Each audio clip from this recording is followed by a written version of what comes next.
మరి భారత్ అభివృద్ధి చెందలేదు అంటే దానికి చాలా ఫ్యాక్టర్స్ ఉంటాయి కదా. అందులో ఇంకొకటే ఎంప్లాయ్మెంట్ లేకపోతే ఎడ్యుకేషన్. భారత్‌లో ప్రతి ఏటా కొన్ని లక్షల మంది గ్రాడ్యుయేట్స్ బయటకు వస్తుంటారు. మరి ఎంప్లాయీస్‌కి కేవలం గ్రాడ్యుయేట్స్ అయితే సరిపోదు కదా. ఎన్ని డిగ్రీస్ పెట్టుకొని ఏం లాభం స్కిల్స్ లేనప్పుడు. చాలామంది స్టూడెంట్స్ ఇప్పుడు ఎడ్యుకేషన్‌ని సర్టిఫికేట్స్ కోసం మాత్రమే అన్నట్టు చూస్తున్నారు. ఎగ్జామ్‌లో ఎలా పాస్ అవ్వాలో నేర్చుకుంటున్నారు కానీ రియల్ లైఫ్‌లో ఒక ప్రాబ్లమ్ వస్తే దాని నుండి ఎలా సస్టైన్ అవ్వాలో మాత్రం తెలియదు. ఎందుకంటే మనదంతా చాట్‌జీపీటీ లైఫే.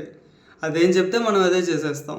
ఇండియాలో యూత్ ప్రాపర్‌గా సిస్టమ్‌ని క్వెశ్చన్ చేయడమే మర్చిపోతున్నారు అసలు. రొట్టగొట్టడం ఎక్కువైపోతుంది ఇన్ రియల్ లైఫ్ చెప్పాలంటే. మన సిస్టమ్‌ని డెవలప్‌మెంట్ గురించి, ఎంప్లాయ్మెంట్ గురించి, లేకపోతే పేపర్ లీకేజెస్ గురించి క్వెశ్చన్ చేయడం తెలీదు గానీ, డిబేట్స్ పెట్టడం తెలీదు గానీ, నా హీరో గొప్ప అంటే నా హీరో గొప్ప అని రోడ్ల మీద ఎగరడం, కలెక్షన్స్ గురించి జబ్బలు జరుసుకోవడము, డిస్కషన్స్ పెట్టడం మాత్రం బాగా తెలుసు మనకి. ఎలాన్ మస్క్ లాంటి ట్రిలియనియర్స్ లేకపోతే బిలియనియర్స్ మన దగ్గర ఎందుకు ఉండడం లేదు అని క్వెశ్చన్ చేస్తాం కానీ, మన దగ్గర ఒక బిజినెస్ మ్యాన్ లేకపోతే ఒక ఎంటర్‌ప్రెన్యూర్ పొరపాటున సక్సెస్ అయితే మాత్రం వెంటనే 2 క్యాంప్స్ పుట్టుకొచ్చేస్తాయి. ఒక క్యాంప్ హీరో అంటే ఇంకొక క్యాంప్ కరప్షన్ అంటుంది. కానీ ఆ స్థాయికి రావడానికి మాత్రం వాడు ఎంత కష్టపడ్డాడు అనేది మాత్రం చాలా తక్కువ మంది మాత్రమే తెలుసుకుంటారు. మన దేశంలో రిస్క్ తీసుకునే వాడిని సెలబ్రేట్ చేయడం కంటే వాడిని అనుమానంతో చూడడం ఎక్కువైపోయింది.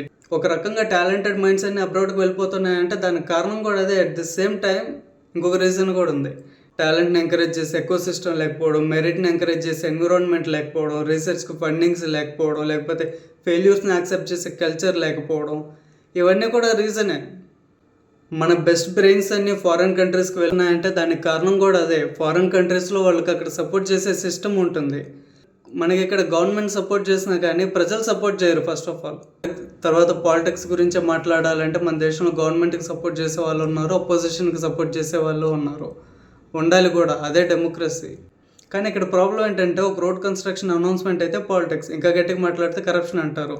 ఒక కంపెనీ లేకపోతే ఒక ఫ్యాక్టరీ వస్తుందన్నా పాలిటిక్సే, ఒక ఇన్వెస్ట్మెంట్ వస్తుందన్నా కానీ పాలిటిక్సే, లేకపోతే ఒక ఎయిర్పోర్ట్ కడుతున్నారన్నా పాలిటిక్సే, ఇంకా మాట్లాడాలంటే పేద ప్రజలకు ఇల్లు కడుతున్నారని చెప్పినా కానీ పాలిటిక్సే.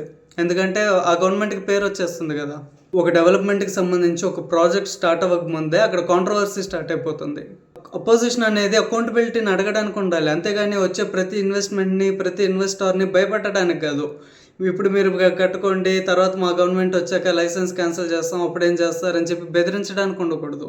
ఇలా చేస్తే మీ గవర్నమెంట్లో అయినా సరే కొత్త ఇన్వెస్టర్లు ఎందుకు వస్తారు?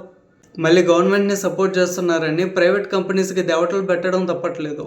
ఇక్కడ బ్లైండ్గా సపోర్ట్ చేయడం ఎంత డేంజరస్, బ్లైండ్ అపోజిషన్ ఉండడం కూడా అంతే డేంజరస్.